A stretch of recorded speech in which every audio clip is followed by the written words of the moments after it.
தேர்தல் நடத்தை விதிகளை காரணம் காட்டி பொதுமக்கள் மற்றும் வியாபாரிகளிடம் தேர்தல் பறக்கும் படையினர் நடத்தும் பறிமுதல் நடவடிக்கைகள் குறித்து மக்கள் குரல் பகுதியில் பல்வேறு பகுதி மக்கள் தெரிவித்த கருத்துக்களை தற்போது பார்க்கலாம். 4 ஆடு வாங்க போனா கூட 1 லட்சம் ரூபாய் 2 லட்சம் ரூபாய்க்கு வேண்டிய சூழ்நிலை இருக்கு. ஆடு 25,000 ரூபாய்க்கு குறைஞ்சு ஆடு வாங்க முடியாது.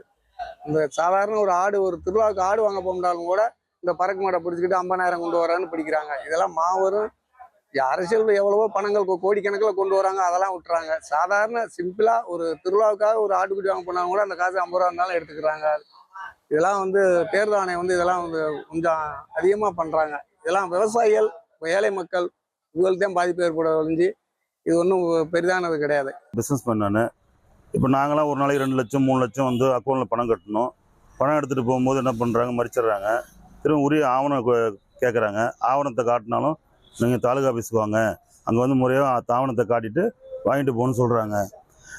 அது மாதிரி விவசாயிகள் நிறைய பேர் பொருள் வாங்குறதுக்கு வராங்க. அவங்க சோளம் போடுறாங்க. சோளம் காசு வாங்கின உடனே அது 1 லட்சம் 2 லட்சம் கையில் காசு வருது. அந்த பணத்தை எடுத்துகிட்டு போகும்போது அதையும் பிடிச்சிக்கிட்டு தாலுகா ஆஃபீஸ் வச்சுட்டு போகிறாங்க. அதனால் தேர்தல் கமிஷன் இந்த அமௌண்ட் நிர்ணயத்தை உயர்த்தணும். இந்த கூடலூர் சட்டமன்ற தொகுதி கேரளா பார்டரு, கேரளா கர்நாடகா பார்டரு. இங்கே இருக்கக்கூடிய வியாபாரிக்கு கர்நாடகா போய் காய்கறியெல்லாம் கொண்டு வர வேண்டியதாக இருக்குது. குறைஞ்சபட்சம் பார்த்திங்கன்னா இப்போல்லாம் காய்கறிலாம் விலை அதிகமாக இருக்கிற டைமில் இதனால் அந்த 50,000 போதுமானது இல்லை. இது பார்த்திங்கன்னா நிறைய வியாபாரிங்க பொதுமக்கள் பாதிக்கிறாங்க, விவசாயிகளும் பாதிக்கிறாங்க. தேர்தல் கமிஷன் 50,000 ரூபாய்ங்கிறது ரொம்ப நெருக்கடியான ஒரு தொகை.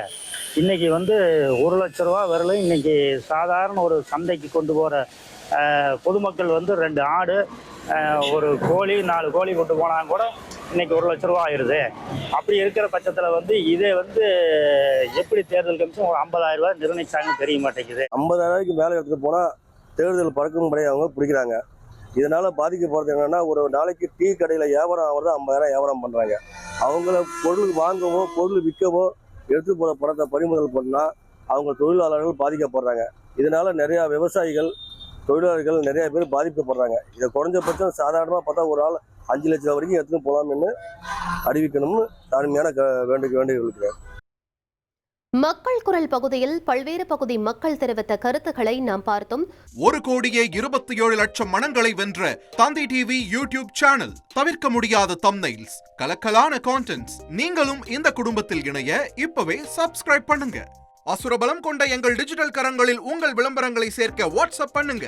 8939888378. Email advtthanditv@dttv.in.